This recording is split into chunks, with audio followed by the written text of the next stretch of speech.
the darkness of caves.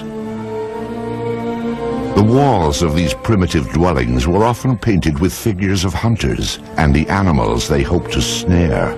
Recently, other images have come to light. These tracings were made from caves in France and Spain, and they show pictures not ordinarily associated with hunting. Their shapes are very peculiar because they do oftentimes look like UFOs and saucers. And I'm not saying that they are UFOs or that they do represent craft of any type, only that they have a similarity to what we now perceive as maybe craft from another planet as UFOs. And one wonders where the cave people were getting the impetus for putting these on their walls. Obviously, putting paintings on cave walls was a laborious process, and you would only put down the most important things of your daily life. And here these objects appear not once, not twice, but fairly numerous times on the cave walls. The advance of civilization brought us out of caves and into cities. Some 4,000 years ago, scribes recorded what sounds like the sighting of UFOs during the reign of a pharaoh named Thutmose III. In the year 22 of the third month of the winter, a circle of fire appeared in the sky. After some days it became more numerous and shone with the brightness of the sun, extending to the very limits of the heavens. Royal Records of Thutmose III, 1480 BC. A millennium later, young Alexander the Great conquered his way across the known world. In 332 BC, he laid siege to the Phoenician city of Tyre, and accounts from both sides report that shield-shaped silver objects appeared in the sky. One supposedly sent down a beam of light that destroyed the city walls. Even the Bible itself contains passages that some say refer to alien spacecraft. I looked, and behold, a stormy wind came from the north, a great cloud with fire flashing through it, and a radiance round about it, while out of the midst of it gleamed something with a luster like that of shining metal. Ezekiel, verse 1. There are a number of reports from the past, and I believe that some of them are quite legitimate. But one of the things is you can't interview witnesses, of course. You can't get independent witnesses. You can't ask, well, what angle was it above the horizon? The problem we have with them is we have to take them totally at face value. It's always important in looking at these to remember that there are a lot of strange astronomical phenomena that only occur once in a while, like a star going supernova and suddenly appearing in the sky, or a comet which appeared unexpectedly. And so you always have to look at these from the point of view of astronomy. There could be some atmospheric phenomenon or an astronomical phenomenon that they were depicting as something supernatural. As the scientific awareness of the population grew, superstition was replaced by knowledge of what was actually going on in the heavens.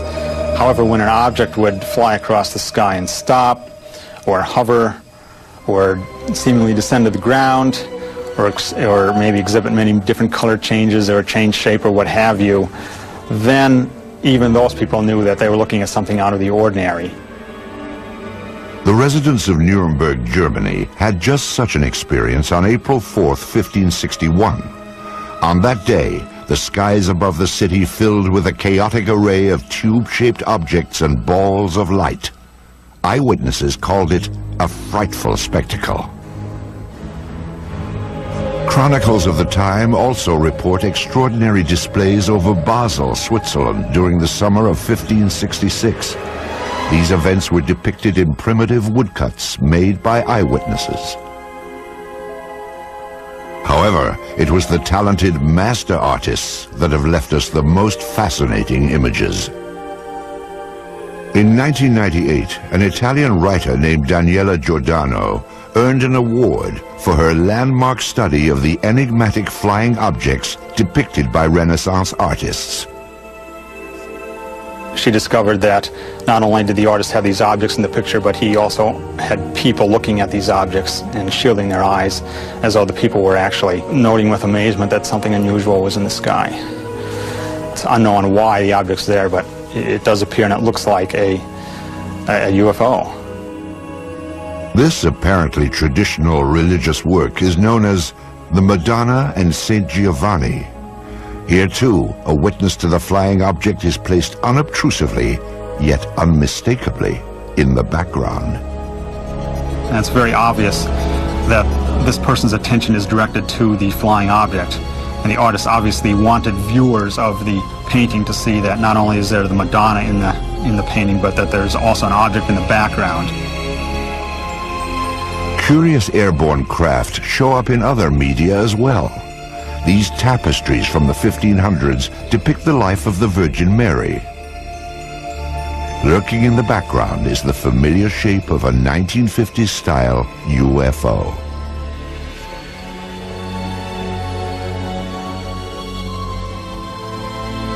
This fresco from a 14th century monastery in Kosovo prominently features what appears to be a flying vehicle.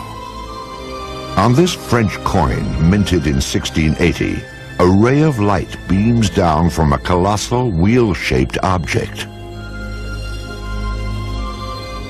Sporadic sightings continue to be recorded for the next 250 years.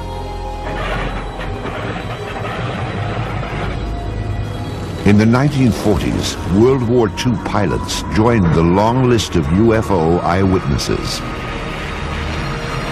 Some of these pilots would later come forward to tell their stories as interest in UFOs increased after the war. Pilots on all sides of the conflict, the Axis and the Allied pilots, reported strange objects, sometimes flying off the wingtips of their airplanes, and seemingly exhibit intelligent maneuvering. If you tried to fly the airplane toward it, the object would fly along with you and just keeping off the wing, or dive down or fly above. You couldn't catch up with it. I talked to a pilot of a B-24 bomber during World War II, and he said one circled around their airplane. Round, smooth, sleek. They all expected to die instantly because this must be a new German secret weapon and it was going to shoot them down.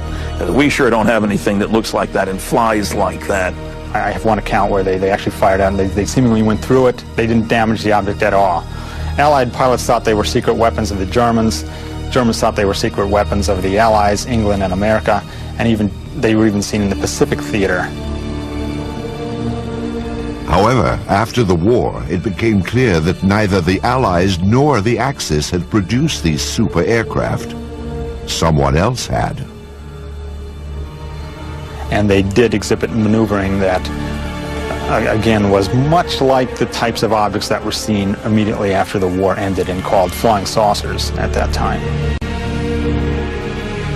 Many believe that in July of 1947, near the top-secret airbase at Roswell, New Mexico, the United States military finally got a close-up look at these mysterious spacecraft. The Army Air Forces has announced that a flying disc has been found and is now in the possession of the Army.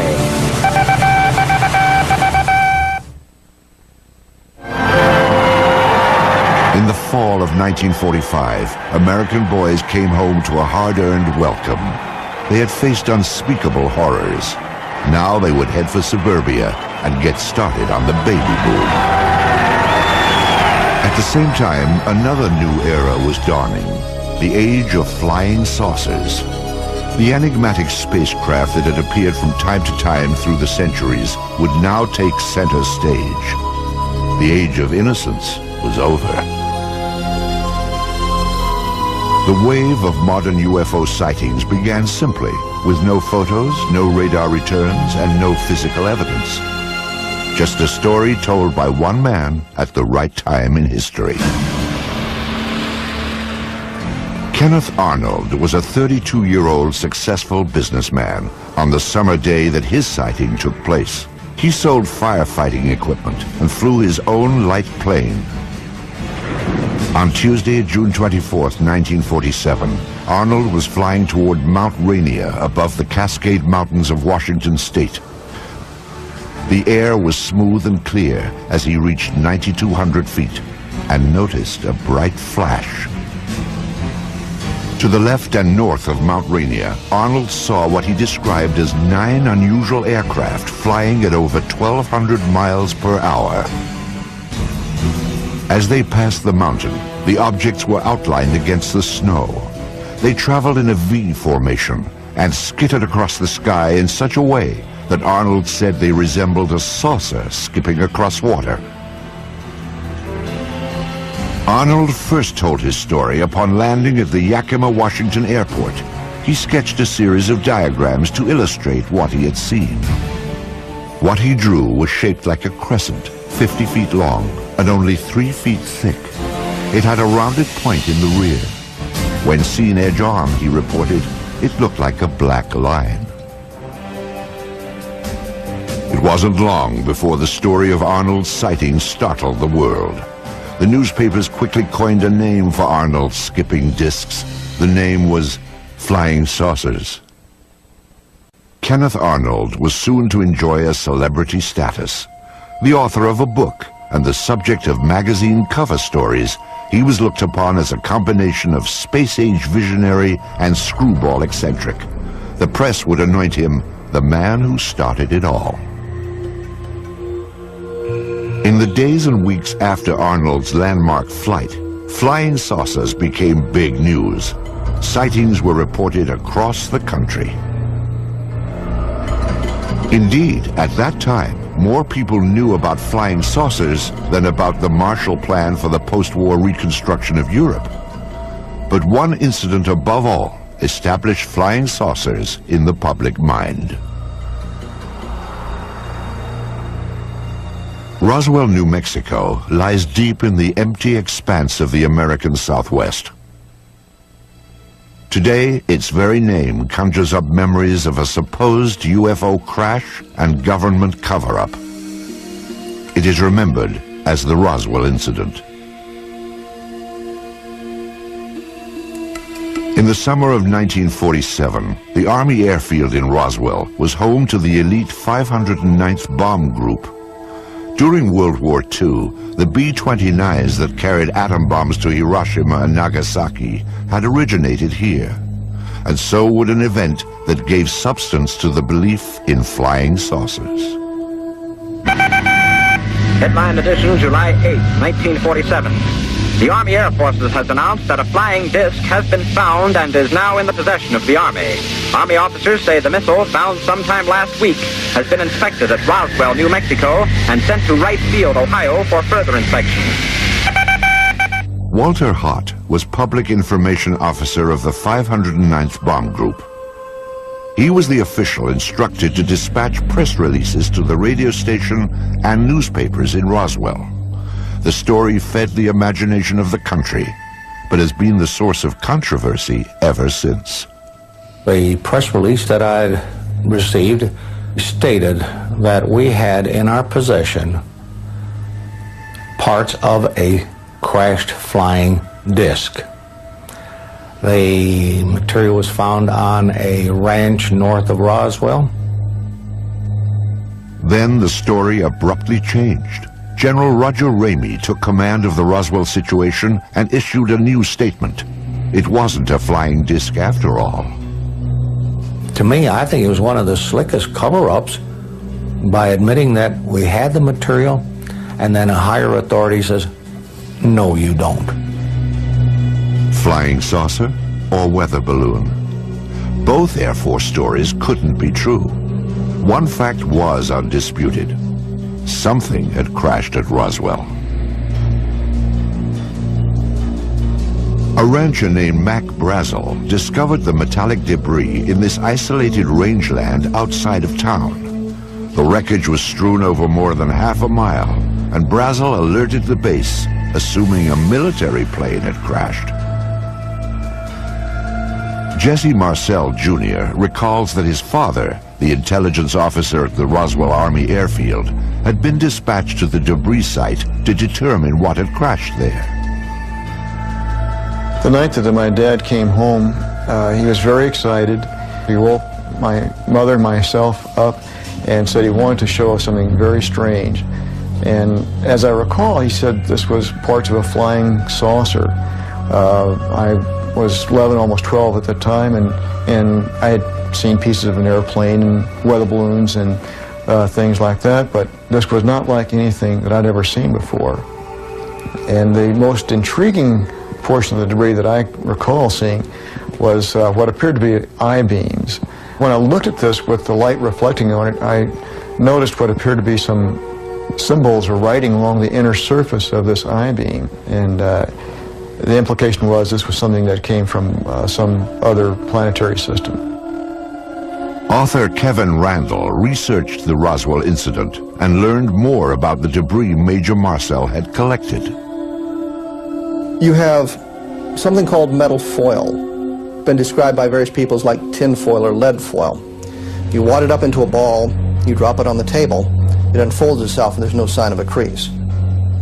Randall interviewed some people who say they actually handled the mysterious wreckage back in 1947. It was all wadded up when he dropped it, and when he dropped it on the table and it hit the table, it spread out just like it was water. And so they all started holding it and playing with it, and they were trying to cut it with their knives, and they tried to burn it with their lighters, and they couldn't do any damage to it at all. There were also rumors of a second crash site with even more stunning discoveries. Frankie Rowe's father said that the fire department was called to the scene. There he had observed nothing less than actual extraterrestrial beings. They'd gotten a call on what they thought was a plane crash about 30 miles north of Roswell. And when they got out there, it was not an airplane. He said it was a flying saucer that had crashed. And there were little, what he called little people, and he said one of them was still alive. That there were two that were covered up laying on the ground, and he said they had been covered up, it looked like with body bags. And the one that was walking around there didn't appear to be hurt. Through his research, Kevin Randle has established what he believes happened next. According to a number of the eyewitnesses, the craft and the bodies were taken to Hangar 84 at the Roswell Army Airfield, where they were held for a period of time before the various flights were initiated and sent out of Roswell. Randle believes that crates containing the alien bodies and flying saucer wreckage were shipped out of the heavily guarded Hangar 84, never to be seen again. When the Air Force produced one meager weather balloon at the Roswell crash debris, many concluded it was part of a cover-up. In the 50s, there was the belief that the U.S. Air Force had proof of some sort that these were alien spaceships and was covering it up to prevent panic. There obviously was a cover-up of this accident, because years later my dad said he was actually part of the cover-up because he went along with the weather balloon story. Indeed, according to Marcel, his father revealed that he had been ordered to pose with wreckage from a weather balloon. My dad explained to my mother that this was a non-event. Don't even discuss it with your friends. Don't talk about it. I was a true Air Force brat, believed in following the orders, you know. He didn't want me to talk about it, so we did not talk about it. These people were visited by military authorities. They were told to keep quiet. Frankie Rowe recalls such a visit from a man in a uniform. He started getting louder, and he kept saying, "Don't you understand? You did not see anything." And he had a nightstick type of thing with him that was kind of hanging on his belt. And he took that out, and he got very loud, and he started talking, and every time he would make a point, he would hit his hand with the nightstick. So he would say, "You didn't see anything, you were not there." And he said, "If you ever say one word about this the rest of your life, we will split up this family. If that's not enough, he said, you know, this is a big desert out here. We can take you out in the desert. And he said, no one will ever find your bodies. If this disturbing account is true, it can only be described as a death threat, a warning to remain silent about the Roswell incident. What was so vital to protect? In January of 1948, the Air Force would launch an investigation into the escalating flood of UFO reports.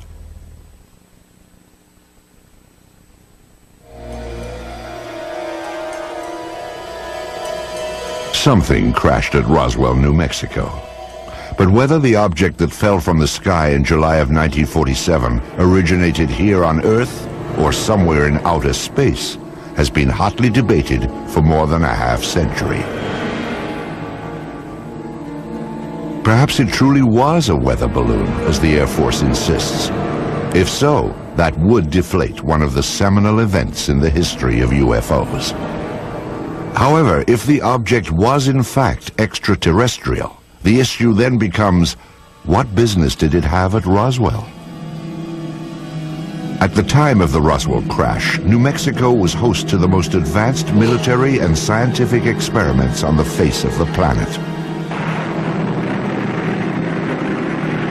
In fact, the Roswell area was the only place in the world where testing of cutting-edge radar, rockets, and nuclear weapons could all be found. Perhaps these lurking UFOs had become a threat to national security.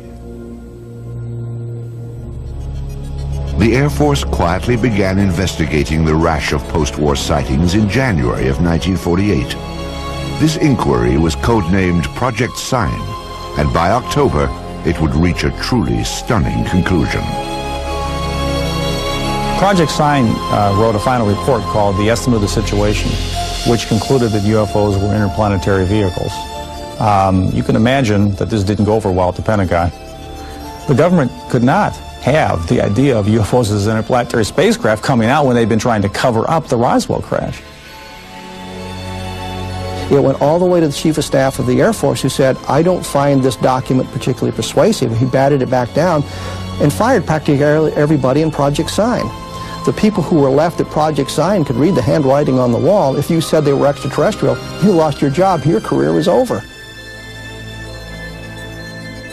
After the purge, the inquiry was revamped as Project Grudge, a name that may have suggested a certain skepticism. An Air Force insider actually characterized Project Grudge as the dark ages of UFO investigation.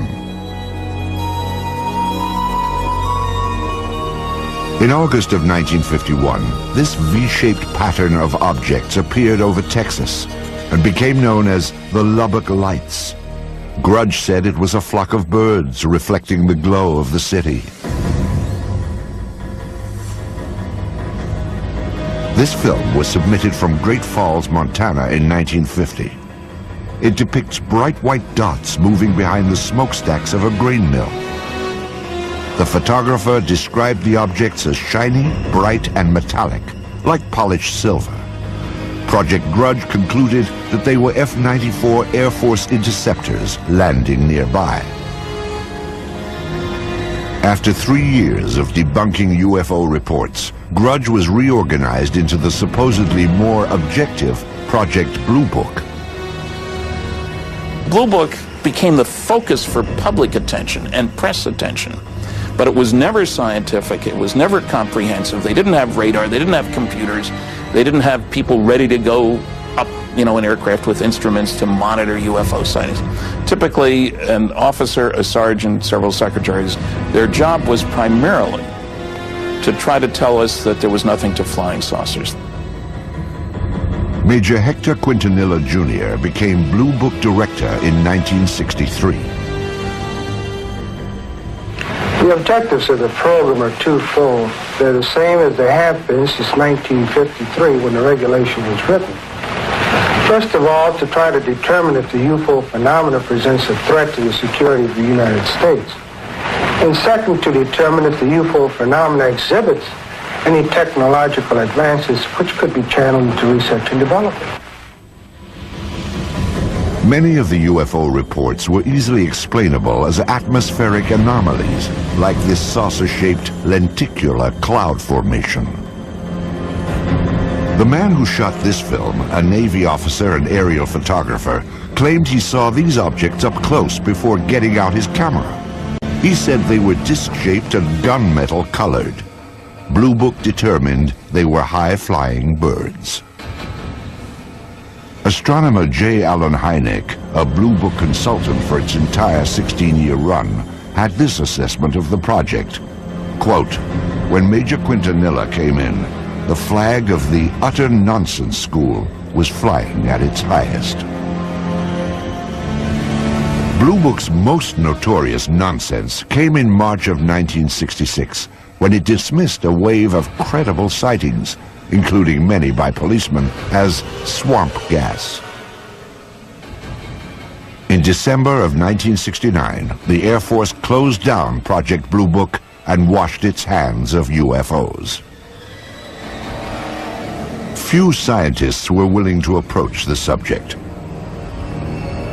However, there were some who embraced UFOs without reservation.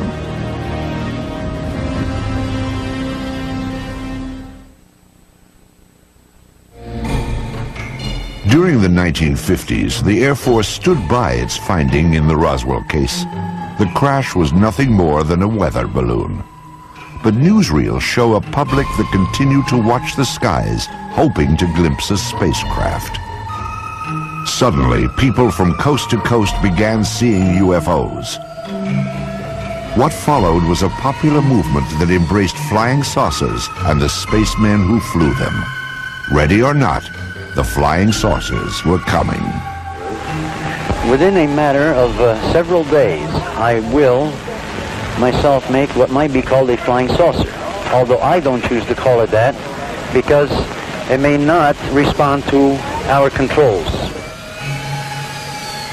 To the vast majority of the people in the late 40s and 1950s, flying saucers were a terrific novelty. And there was a great deal of popular fascination. There were cheesy science fiction films based on the idea that Martians were invading the Earth in flying saucers. Popular magazines printed on pulp paper would hit the newsstands in time to cash in on the trend and expand it to legendary proportions.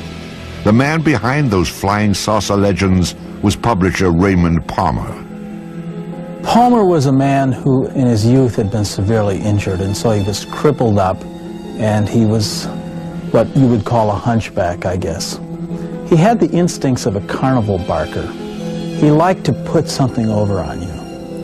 And the thing about Palmer was that his fans liked having Palmer put something over on them.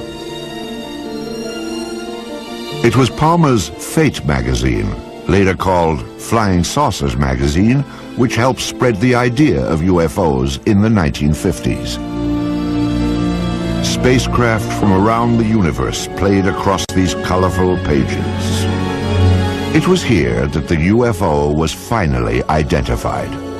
Now everyone knew they were spaceships from other worlds.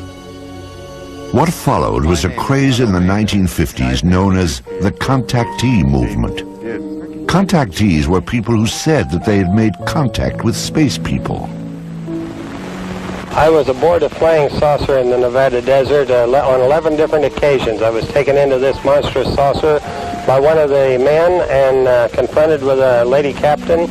Beautiful complexion, beautiful appearing woman, and they're peaceful people.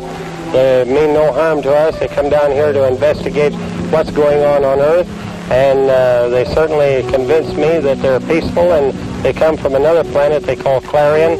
They told me there was life on Mars and that there were life on other planets as well, and all planets except Earth had interplanetary means of travel. The man credited with starting the contactee movement was a Polish immigrant and self-styled philosopher named George Adamski. In his book, Flying Saucers Have Landed, Adamski claimed that in 1952, he had been aboard an alien spacecraft. Aykroyd was picked up on a desert in California desert and I was taken to the mothership, and they were flown around, not too close to the moon, but with instruments similar, you might say, except it wasn't a camera. It was regularly sort of a telescopic instruments that we were able to see what was on the moon on the other side of it, see? Adamski's book detailed his meeting with a man from Venus called Orthon. There were also photographs of the spaceship he supposedly flew in. Adamski's books also reflected the political climate of the 1950s, like growing concerns about the arms race between the United States and the Soviet Union. When Orthon departed, he would leave behind these enigmatic footprints. Adamski said they contained a message urging an end to nuclear testing on Earth. In a similar vein, other contactees spoke of aliens from utopian planets who wanted to prevent all-out nuclear war. Best of all, these aliens looked just like us. I have a picture here of the gentleman who escorted me through the craft, and I would like to show it and describe it. This gentleman, he appeared almost as I am, except that he was about 5 feet 10 inches tall, weighing about 150 to 155 pounds, and they all appeared about that same size, including the lady. George Adamski would publish 2 more volumes on his contacts with beautiful space people from Saturn and Mars. He even had opportunity to take home movies of the scout ships that transported him, guided by robot pilots from Venus. The impact of Adamski's tales led to an explosion of flying saucer clubs and conventions. As the flying saucer phenomena continued into the 50s, civilians began to become very interested, of course, people did, and clubs formed up with a classic meaning of the term club, hobbyists, as it were, that were just interested in the wilder, esoteric aspects of the phenomena, particularly the stories of people who said they were in contact with aliens. Many of the contactees would gather at the largest flying saucer festival of all time. It took place in California, at a place called Giant Rock, in March of 1954. It attracted over 5,000 outer space enthusiasts. How many trips have you made to outer space? Well, I'd say 350 or a few more. When was the last one? Well, first part of June. And who did you go with? Well, people from Jupiter. I have made telepathic contact for the past 8 years with many space people from many areas of space, both inside and outside of the solar system. Lectures were given from the Giant Rock, and stalls were set up to sell books, photos, and space-age souvenirs. Most importantly, conventions like this gave the contactees a place to exchange ideas, rumors, and reports. But I do believe what I see. And I am one of those who was inside a flying saucer. I seem to become one with the entire universe. Everything in the universe seemed to be contracted down to one small dot. What were their clothes like? The woman had a radiant red box-pleated skirt and a black velvet appearing blouse and a black and red tam or beret, and the men had clothes very similar to our Greyhound bus drivers. Contactees also described the alien spacecraft they had seen in astonishing detail. On July the 12th, I took a trip in a flying saucer, which I am pointing right here. The saucer was well equipped with rooms, bedrooms, bathroom, toilets, and this saucer, I went up into Mars, over the moon, Venus, Clarion, and Orion. When I say Orion, I do not mean Orion. It is a planet outside of our galaxy. Also popular among contactees was a belief that startling evidence was about to be revealed. We are going to see more and more of these visitors from space, and that before too long, the evidence will be incontrovertible, that you will have on your TV screens and on your movie screens concrete evidence that the ships are here and that they are real and they're not fantastic things which have been cooked up to make a movie. The contactee wave of the 1950s was a light-hearted sideshow to the UFO phenomenon. However, during this same period, photographs began to surface that suggested UFOs were no joke and had to be taken seriously.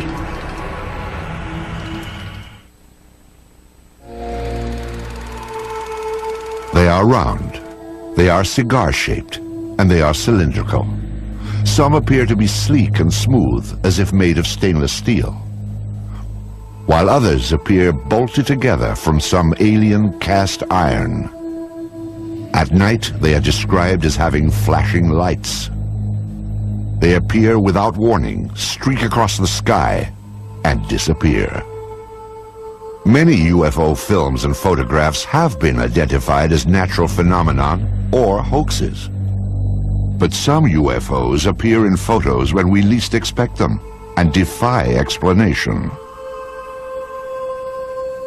UFO photo cases are tantalizing because they're some type of what you might think of as objective proof.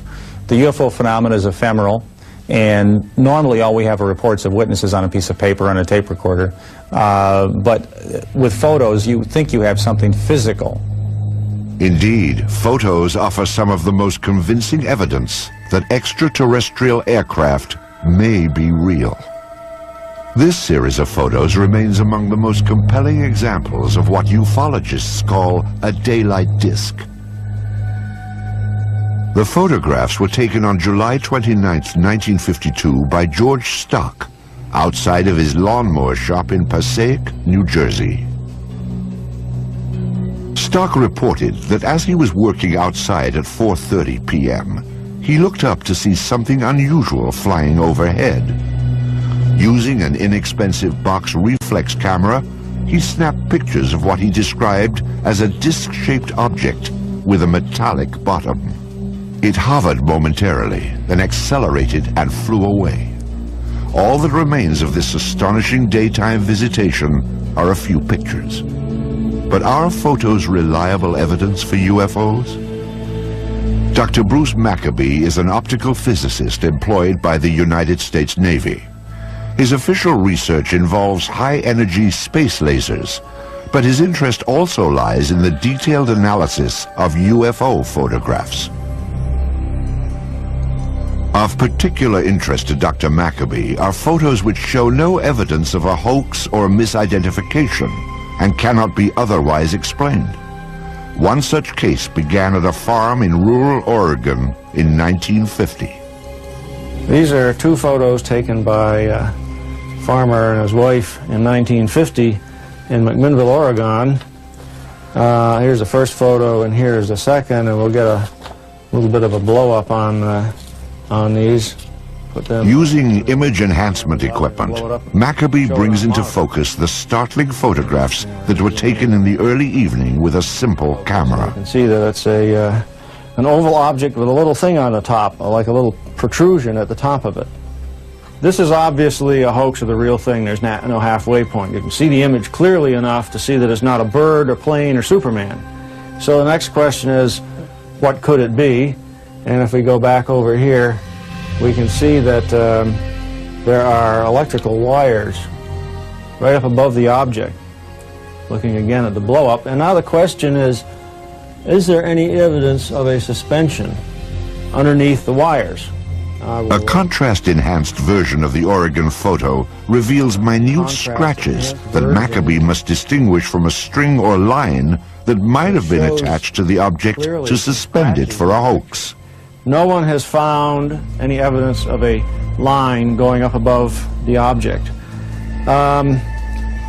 There is a possibility that this thing might have been thrown and photographed, except that the image is not blurred by motion. Agents of the Air Force and FBI questioned the couple who took this picture, and authorities later confiscated a copy held by the local newspaper. No one has yet explained why.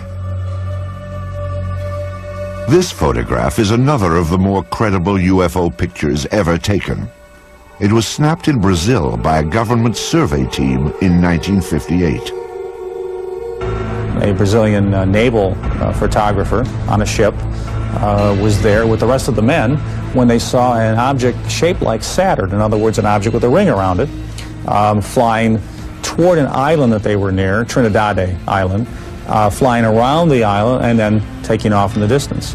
And he snapped 4 or 5 or so or more photos of the object with literally dozens and dozens of witnesses.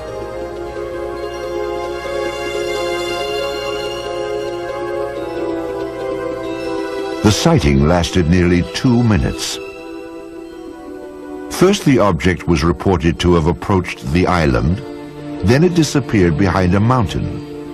It then reappeared before moving off at high speed toward the sea. This is clearly a structure that somebody built. It doesn't look like anything that we have on Earth.